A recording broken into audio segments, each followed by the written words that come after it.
I just want to do a quick check-in with you to understand how the classes have been, any struggles you're having, anything that you'd like us to change in the plan of action for you. It's been working fine for me. I think the only thing that I struggle with is, of course, with the job, trying to kind of keep up with the amount of the number of questions that I need to do, which I do kind of tweak to the lower end because the idea, of course, as you also emphasize, is to get the accuracy and try to get as much inputs or insights into the questions as possible. Because I've given the GMAT earlier and didn't get a great score, so I've been focusing a bit on the verbal side, which has been the weakness for me. And I think when we started CR specifically 2 weeks back, and now with the word problem session also, I've been keeping up with my CR practice on the side as well. Even in the class, I see, Rajat, that you're doing fairly well. Even if in case, let's say you do make mistakes here and there, you tend to grasp things fairly quickly in terms of where you went wrong. And especially with assumptions, although I think the accuracy is still slightly on the lower end, state of mind has a huge role to play, Rajat. I've been teaching for so many years now, and there was a time about 1.5, 2 years back. So I had a daughter, like we had a daughter, and obviously it's very difficult to sleep through the night when you have a very small baby. So I used to have early morning classes at that time, sometime around 6:30 or something, and I barely used to sleep at night. And there were topics that I'd already taught that I used to fumble on because I wasn't sleeping properly. The state of mind actually impacts your cognition to a very large extent, and therefore it's really important. Something like this can happen to me after having teaching for about 11 years now. Then you can imagine that for someone like you who's just starting out on this, a day's work can really take a toll. And usually what I see people, especially because I get a lot of people who are working and they're preparing usually after office hours, is that a short nap, maybe 20 minutes or 30 minutes, can really help you to recharge yourself and go at it with a very productive frame of mind. Right. In fact, I mean, so I work out usually in the evenings only, and I think for me that's sort of one thing that I have to do.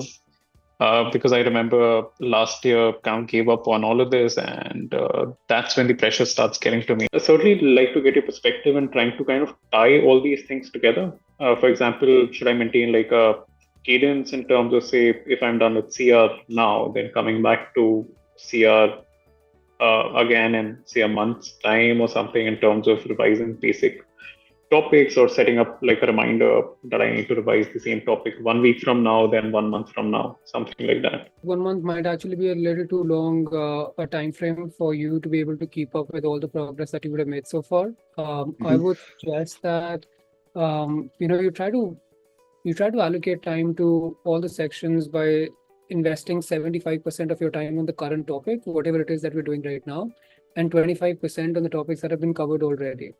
So for instance, let's just assume hypothetically, if you're spending around 4 hours studying in a day for GMAT, you should be investing 3 hours into whatever topic that we are currently solving in the class, and 1 hour and you can divide that 1 hour equally into all the other topics we've covered previously. So for instance, if it's just RC and CR for you right now, then you can invest half hour into RC and half hour into CR, and then you divide the duration by the number of questions, right? Trying to really navigate it without really understanding to what really is the whole essence of the question, and then it's just exactly.